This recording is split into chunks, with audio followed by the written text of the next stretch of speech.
इसमें तीसरा पॉइंट है कवक और फंजाई। फंजाई जगत कवक है, परपोषी जीवों में फंजाई कवक का जीव जगत में विशेष अद्भुत स्थान है।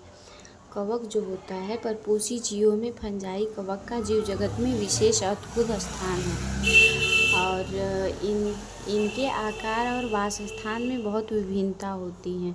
कवक के आकार और वासस्थान में बहुत विभिन्नता होती है। कवक जो होता है, नम रोटी और सड़े हुए फलों में कवक को देखा होगा आपने। नम रोटी और सड़े हुए फलों में कवक को देखा होगा। सामान्य जो छत्रक होते हैं, सामान्य छत्रक, मशरूम तथा कुकुरमुत्ता टोडिस्टोल भी कवक हैं।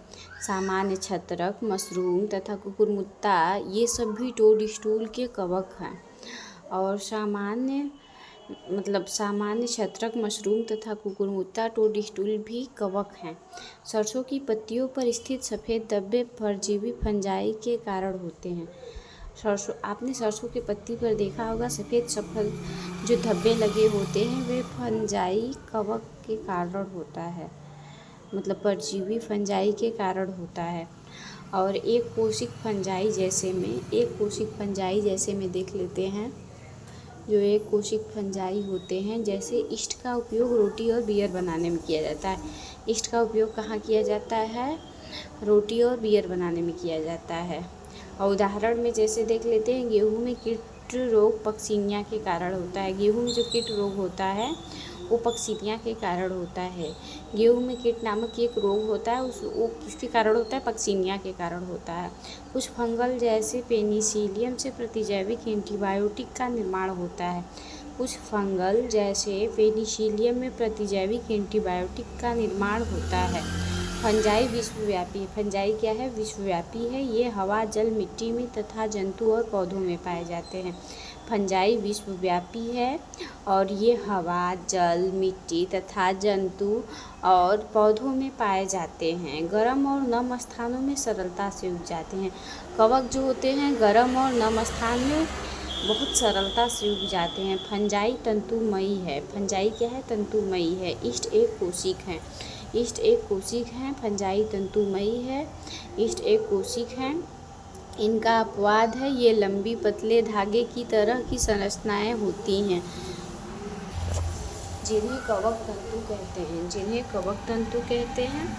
कवक तंतुओं में पट्टी होती है। कवक तंतु में क्या होता है? पट्टी होता है। फंजाई की कोशिका भित्ति जो होती है, फंजाई की कोशिका भित्ति काइटिन तथा पॉलीसैकेराइड की बनी होती है।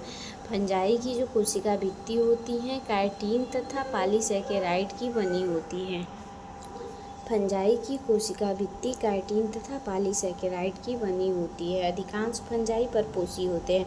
अधिकांश फंजाई क्या होते हैं? परपोषी होते हैं। वे मृत सब्सट्रेट्स से घुलनशील कार्बनिक पदार्थों को अवशोषित करते हैं। वे मृत सब्सट्रेट्स से घुलनशील कार्बनिक पदार्थ को अवशोषित कर लेती हैं, अतः इन्हें मृतजीवी कहते हैं। अधिकांश फंजाई जो होते हैं परपोषी होते हैं। वे मृत सब्सट्रेट्स से घुलनशील कार्बनिक पदार्थ को अवशोषित कर लेती हैं, अतः इन्हें मृतजीवी कहते हैं। और जो फंजाई सजीव पौधों तथा जंतुओं पर निर्भर करता है, उन्हें परजीवी कहते हैं। जो फंजाई सजीव पौधे तथा जंतुओं पर निर्भर करते हैं, उन्हें परजीवी कहते हैं। ये शैवाल तथा लाइकेन तथा उच्चवर्गीय पौधों के साथ कवक मूल बनाकर भी रह सकते हैं। ऐसी फंजाई सहजीवी होती हैं। ये क्या करते हैं? शैवाल और लाइकेन के साथ उच्चवर्गीय पौधों के साथ कवक मूल बनाकर भी रह सकते हैं। ऐसे फंजाई को सहजीवी कहलाती हैं। और फंजाई में जनन कायिक खंडन, विखंडन तथा मुकुलन विधि द्वारा होता है। फंजाई में जो जनन होता है, खंडन, विखंडन तथा मुकुलन विधि द्वारा होता है। अलैंगिक जनन बीजाणु जिसे कोनिडिया कहते हैं, अथवा धानी बीजाणु अथवा चल बीजाणु द्वारा होता है। अलैंगिक जनन में बीजाणु जिसे कोनिडिया कहते हैं अथवा धानी बीजाणु अथवा चल बीजाणु द्वारा होता है। लैंगिक जनन जो है निषितांड, उस्पोरा, एस्कस बीजाणु तथा बेसिडियम बीजाणु द्वारा होता है। लैंगिक जनन निषितांड, उस्पोरा, एस्कस बीजाणु तथा बेसिडियम बीजाणु द्वारा होता है। विभिन्न बीजाणु सुस्पष्ट संरचनाओं में उत्पन्न होते हैं। विभिन्न बीजाणु जो होते हैं सुस्पष्ट संरचनाओं में उत्पन्न होता है, जिन्हें फलनकाय कहते हैं। लैंगिक जनन में निम्नलिखित 3 सोपान होते हैं। लैंगिक जनन में निम्नलिखित 3 सोपान होते हैं, उसको देख लेंगे। ये पूरा नोट्स है, जिसको स्क्रीनशॉट लेना है ले सकते हैं।